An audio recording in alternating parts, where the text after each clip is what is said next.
Assalamualaikum warahmatullahi wabarakatuh. Halo semua, kembali lagi di channel Raider Manhwa. Kali ini Mimin akan melanjutkan sebuah komik yang berjudul Sang Iblis Pemakan Jiwa. Dan apabila kalian masih bingung dengan alur ceritanya, kalian bisa cek deskripsi atau langsung saja menuju playlist yang ada di halaman channel ini untuk memulainya dari part 1. Tanpa basa-basi lebih jauh, mari kita masuk di part 12. Cerita dimulai setelah mengajak Kyung Won untuk pergi meninggalkan Menerion. Akhirnya ia pun telah sampai pada markas utama sebuah sekte yang dikenal sebagai Bloodblade. Sambil memperhatikan sebuah gerbang yang menjulang tinggi di hadapannya, Taisan berkata, "Ternyata mereka memiliki sebuah gerbang yang jauh lebih tinggi daripada yang aku kira."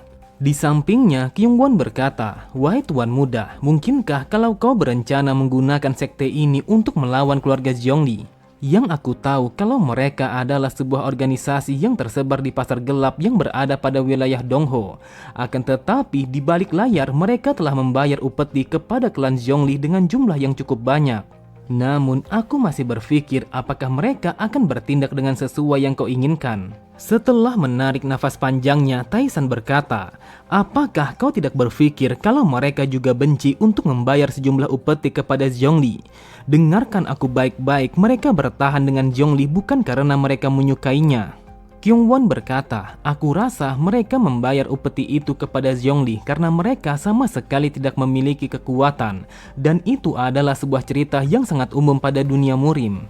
Taisan kembali berkata, "Bukan hanya tidak memiliki kekuatan, akan tetapi mereka benar-benar sangatlah lemah dan juga tidak berdaya. Tidak peduli sekuat apa mereka berjuang, namun mereka menyadari kalau itu hanyalah sia-sia."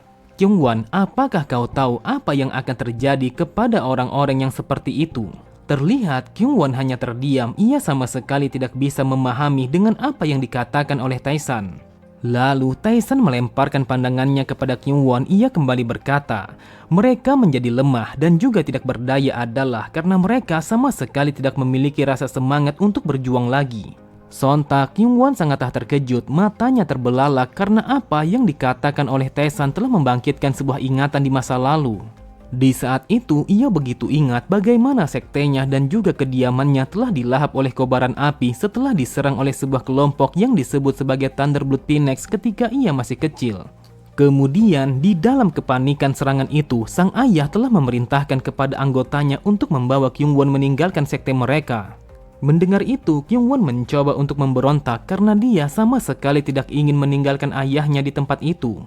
Namun ayahnya tetap memaksa kepada anggotanya untuk membawa Kyung Won meninggalkan tempat itu. Dengan lirihnya ayahnya berkata, "Wahai anakku, jagalah dirimu dengan sebaik mungkin. Setidaknya hanya dirimu satu-satunya keluarga kita yang masih selamat dari pembantaian ini." Tiba-tiba saja ayahnya langsung terdiam ketika mendengar seseorang yang berkata, "Ternyata kau telah berhasil membiarkan anak itu untuk pergi meninggalkan tempat ini." Ternyata orang yang berbicara itu adalah sang pemimpin dari sebuah kelompok yang telah menyerang sekte mereka. Menyadari akan kedatangannya, ia pun langsung berlutut tepat di hadapannya. Dengan lirihnya ia berkata, "Aku mohon ampunilah keluargaku karena mereka sama sekali tidak bersalah. Setidaknya ampunilah nyawa anakku yang masih kecil itu." Di saat itu, ia memohon dengan sungguh-sungguh kepada orang itu untuk mengampuni nyawa anaknya, meskipun ia harus merendahkan harga dirinya di hadapan orang itu.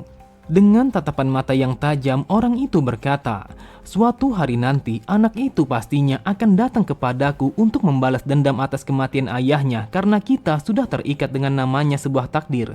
Jadi, jika saat itu telah tiba, maka aku sama sekali tidak akan bisa untuk memenuhi permintaan ini lagi." Setelah mengatakan itu, ia pun langsung menebaskan bilah pedangnya untuk memotong kepala ayah Kyung Won sehingga membuatnya langsung mati seketika. Kemudian ia pun langsung pergi meninggalkan tempat itu yang telah terbakar dengan kobaran api yang begitu dahsyat. Pada sisi yang lain, terlihat Kyung Won hanya bisa menangis sejadi-jadinya setelah melihat ayahnya yang telah mati dan juga terbakar di tempat itu. Di saat itu, ia mencoba untuk memberontak karena ia sangat ingin memeluk ayahnya yang telah mati. Akan tetapi, sang penjaga dengan sangat kuat langsung menahan pergerakannya dan membawanya untuk pergi meninggalkan tempat itu sama seperti yang diperintahkan oleh sang pemimpin. Seketika itu juga Kyungwon langsung terdiam setelah teringat sebuah kejadian pahit yang terjadi di masa lalu itu. Bahkan pikirannya telah dipenuhi oleh ribuan kata-kata kalau dia sangatlah lemah dan juga tidak berdaya.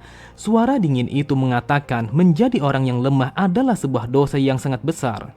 Setelah menarik nafas panjangnya, Kyungwon berkata, "Wahai tuan muda, seharusnya kau sudah tahu kalau bertaruh dengan orang-orang yang begitu lemah adalah dosa. Lantas apa yang harus dilakukan bagi mereka yang begitu lemah?" Terlihat Tae-san hanya tersenyum setelah melihat reaksi Kyungwon yang sangat terpukul setelah mendengar kata lemah dan juga tidak berdaya. Lalu ia pun langsung mendorong gerbang utama itu dengan menggunakan salah satu dari tangannya. Setelah terbukanya gerbang utama itu, sambil tersenyum Tae-san kembali berkata, "Kyungwon, jika mereka adalah orang-orang yang begitu lemah, maka aku akan memberikan sebuah kekuatan kepada mereka." Terlihat Kyungwon hanya terdiam, ia sama sekali tidak menyangka kalau Tae-san telah mengatakan sesuatu yang seperti itu.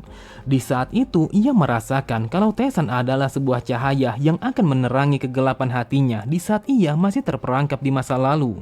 Kemudian terdengar orang-orang sekte itu langsung melakukan penyerangan kepada Tae-san ketika menyadari akan kehadirannya. Akan tetapi tidak ada satupun dari mereka yang mampu mengalahkan Tae-san dan juga Kyungwon karena mereka adalah orang-orang yang begitu lemah. Beberapa saat kemudian, terlihat semua orang yang ada di sana langsung tertunduk setelah dihajar oleh Kyungwon. Kemudian pria paruh baya yang berkumis itu adalah sang pemimpin sekte itu yang bernama Chu Jogwang. Lalu mereka semua langsung bergetar setelah melihat Tae-san yang berjalan menuju ke arah mereka. Di saat itu mereka sangatlah ketakutan apabila mereka dihajar lagi untuk yang kedua kalinya. Seketika itu juga Jogwang langsung berteriak sembari berkata, "Wahai tuan muda, aku mohon ampunilah kami semua karena kami telah melakukan sebuah dosa yang sangat besar." Akan tetapi Tae-san sama sekali tidak mengatakan sepatah kata pun. Namun yang ia lakukan hanyalah menatapnya dengan tatapan mata yang sangat datar. Menyadari akan hal itu, Jogwang langsung bersujud tepat di hadapan Tae-san sembari mengatakan kalau ia akan melakukan apa saja yang akan diperintahkan oleh Tae-san kepada mereka. Dengan santainya Tae-san berkata, "Sebenarnya aku ingin mengajari kalian sesuatu yang lumayan menarik. Jadi aku ingin melihat apakah kalian berguna ataukah tidak." Terlihat Jogwang sama sekali tidak mengerti dengan apa yang dikatakan oleh Tae-san. Awalnya mereka baru saja dihajar habis-habisan tanpa adanya sebuah perlawanan. Dan sekarang mereka akan diajarkan sesuatu yang sangat menarik. Kemudian Tae-san pun melanjutkan kata-katanya, "Dengarkan aku baik-baik, jika kalian masih membayar upeti kepada keluarga Jeongli, maka aku bersumpah kalau kalian akan mati di tanganku." Sontak Jogwang hanya terdiam setelah mendengar ancaman itu. Dengan lirihnya ia berkata, "Wahai tuan muda, jika kami tidak membayar upeti kepada mereka, maka kami juga akan mati." Beberapa hari kemudian, cerita berpindah pada kediaman keluarga Jeongli. Dan di dalam ruangan itu terdengar sang pemimpin keluarga Jeongli sangatlah marah saat mendengar sebuah laporan yang mengatakan kalau sekte Bloodblade sama sekali tidak ingin membayar upeti kepada mereka. Sambil memberi hormat, Monwon berkata, "Wahai sang pemimpin, itu adalah sebuah kabar yang baru saja aku dengar dan ini sama sekali belum pernah terjadi sebelumnya." Dengan nada yang begitu tinggi, ia berkata, "Mereka sama sekali tidak ingin membayar upeti kepada kita dan kau hanya bisa mengatakan iya kepada mereka. Lalu kau kembali begitu saja seperti orang yang bodoh." Monwon berkata, "Yang aku lihat kalau mereka telah bersikap dengan sangat berbeda daripada yang biasanya. Yang aku rasakan sepertinya mereka telah memiliki sesuatu yang sangat kuat untuk mereka andalkan." Mendengar itu, Tian berkata, "Apakah mungkin kalau mereka telah bertemu dengan seorang master bela diri yang mengaku kuat sehingga mereka dengan sangat percaya diri untuk menentang kita?" Lalu ia bergumam, "Dari semua waktu, entah kenapa masalah ini telah terjadi di saat keuangan kami dalam kondisi yang tidak stabil. Dasar sialan, apakah mereka berpikir kalau kami akan diam setelah mereka mencoba untuk menentang kami?" Dengan tatapan mata yang sangat tajam, Tian memerintahkan kepada Monwon untuk mengirimkan pasukan elit mereka yang bernama Harimau Bayangan untuk menghancurkan sekte Bloodblade. Tian berkata, "Aku akan membuat mereka menjadi sadar siapa tuan mereka yang sebenarnya." Mendapatkan perintah itu, Monwon berkata, Yang aku tahu kalau pasukan elit kita telah membersihkan sebuah kekacauan yang dialami oleh Tuan Muda pada kediaman Menerion. Namun aku akan mengirimkan sebuah pesan kepada mereka agar mereka bisa menyelesaikan masalah itu dengan secepat mungkin. Tian kembali berkata, dasar sialan, bagaimana mungkin seorang pengacau telah muncul di dalam keluarga kita? Di saat yang seperti ini, kita sama sekali tidak boleh untuk menunjukkan sedikit pun kelemahan kita. Jadi, kita harus menyingkirkan mereka semua sampai bersih, sehingga mereka sama sekali tidak berani untuk merangkak kembali kepada keluarga kita. Di tempat yang berbeda, terlihat Taisan telah berjalan pada pinggiran kota untuk menuju sebuah tempat yang sebelumnya telah masuk ke dalam rencananya. Tepat di belakangnya, King Won hanya terdiam, ia sama sekali tidak bisa memahami dengan apa yang dipikirkan oleh Taisan. Lalu ia berkata, "Wahai Tuan Muda, aku tahu kalau kita telah memulai sesuatu. Akan tetapi, apakah kau yakin kalau situasi ini akan baik-baik saja? Jika kita terus saja menahan upeti sekte itu dari keluarga Zhongli, maka sudah pasti kalau keluarga Zhongli sama sekali tidak akan tinggal diam. Dan apabila mereka mengetahui kalau kita yang telah menyebarkan kelemahan mereka, maka mereka akan langsung menyerang kita." Sambil tertawa, Taisan berkata, "Untuk saat ini aku yakin kalau mereka telah terguncang setelah keuangan mereka yang terputus. Oleh sebab itu, Zhongli akan mengabaikan pergerakan kita karena mereka masih sibuk untuk mengurus keuangan mereka." King Won kembali berkata, "Meskipun yang kau katakan seperti itu, akan tetapi mereka adalah salah satu dari keluarga yang sangat terpandang pada wilayah ini. Wahai Tuan Muda, apakah sekte Bloodblade akan bisa melawan mereka apabila keluarga Zhongli telah mengirimkan pasukan elit mereka ke tempat ini?" Dengan santainya Taisan berkata, "Entah kenapa tiba-tiba saja kau menjadi banyak bicara seperti ini. Itulah sebabnya kita akan bertemu dengan seseorang yang mampu menangani apabila terjadinya situasi yang seperti itu." Terlihat King Won kembali terdiam, ia sama sekali tidak bisa memahami dari setiap tindakan dan juga pergerakan yang ditunjukkan oleh Taisan. Tidak lama kemudian, King Won menyadari kalau mereka telah sampai pada sebuah tempat yang telah dituju oleh Taisan. Dan itu adalah sebuah tempat yang dikenal sebagai sebuah agensi pengawalan yang bernama Donghu. Diketahui kalau itu adalah sebuah perusahaan yang bergerak di bidang keamanan dan juga transportasi.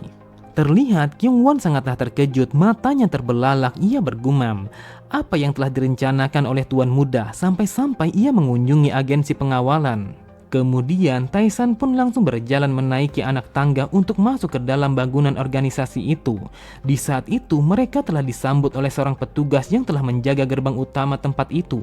Saat mendengar sang penjaga yang menanyakan apa yang diinginkan oleh Taisan, Taisan pun mengatakan kalau dia ingin bertemu dengan sang pemimpin organisasi itu. Penjaga itu berkata, "Sang pemimpin bukanlah seseorang yang dapat dengan mudah untuk ditemui oleh orang biasa sepertimu. Jadi, pergilah sekarang juga." Mendengar perkataan penjaga itu, dengan kesalnya Taisan berkata, "Dasar sialan, apakah yang kau lihat kalau aku terlihat seperti orang biasa di matamu?" Setelah mengatakan itu, tanpa basa-basi sedikit pun, ia pun langsung berjalan memasuki bangunan itu sembari meminta kepada penjaga itu untuk menuntun jalan mereka. Tepat di belakangnya, King Won langsung meminta maaf kepada penjaga itu karena dia harus mengikuti tuannya untuk masuk ke dalam bangunan itu. Terlihat penjaga itu hanya bisa terdiam karena dia sama sekali tidak menyangka kalau dia telah dilewati begitu saja. Beberapa saat kemudian, mereka pun telah sampai pada sebuah ruangan yang berada tepat di hadapan ruangan utama sang pemimpin. Kemudian penjaga itu meminta kepada Taisan untuk menunggu di tempat itu karena ia ingin menyampaikan kepada sang pemimpin kalau dia telah kedatangan seorang tamu. Lalu sebelum ia pergi, ia juga menanyakan kepada Taisan siapa namanya sebenarnya karena itu adalah sesuatu yang wajib untuk disampaikan kepada sang pemimpin. Akan tetapi penjaga itu begitu heran saat mendengar Taisan yang mengatakan kalau dia belum mengingat semuanya dengan apa yang harus ia katakan. Terlihat Taisan telah berpikir dengan sangat keras untuk mengingat segalanya. Di saat itu sang penjaga begitu kesal karena Taisan telah berpikir dengan cukup lama. Lalu ia berkata, "Karena kau tidak bisa mengatakannya, maka kau sama sekali tidak akan bisa untuk bertemu dengan sang pemimpin.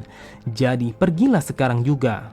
Akan tetapi ia langsung terdiam ketika Taisan yang mengangkat salah satu dari tangannya. Dengan tatapan mata yang tajam, Taisan berkata, "Masuklah ke dalam sana dan katakan kepadanya kalau aku memiliki sesuatu yang ingin kukirimkan kepada Yunwol."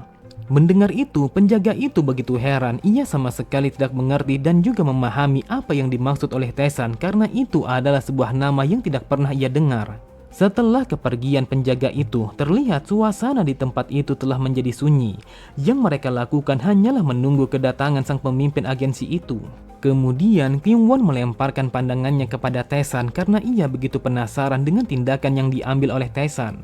Lalu ia berkata, "Wahai tuan muda, apakah Yunwol yang Anda maksud itu adalah?" Namun belum sempat ia melanjutkan kata-katanya, tiba-tiba saja terlihat seorang pria tua langsung membuka pintu ruangan itu dengan cara tergesa-gesa. Bahkan di saat itu ia pun langsung berlari untuk menghadap kepada Taesan. Sambil berlutut dan memberi hormat, pak tua itu berkata, "Kami agensi pengawalan telah menyambut Anda sebagai seorang tamu yang sangat terhormat. Jadi masuklah sekarang juga dan buatlah diri Anda dengan senyaman mungkin." Mendapatkan sambutan itu, terlihat Taesan langsung tersenyum karena ia telah disambut dengan begitu hormat. Lalu tanpa pikir panjang sedikit pun, ia pun langsung berjalan memasuki ruangan itu. Tepat di belakangnya, Kyungwon hanya terdiam karena ia sama sekali tidak bisa memahami dengan apa yang terjadi tepat di hadapannya. Sambil memperhatikan Taesan yang dibimbing oleh sang pemimpin agensi itu, ia bergumam, kegilaan macam apa yang telah terjadi di tempat ini sampai-sampai pak tua itu telah tunduk kepada tuan muda. Oke semua, cukup sampai di sini dulu pembahasan alur cerita kita. Sampai jumpa di video selanjutnya. Wassalamualaikum warahmatullahi wabarakatuh.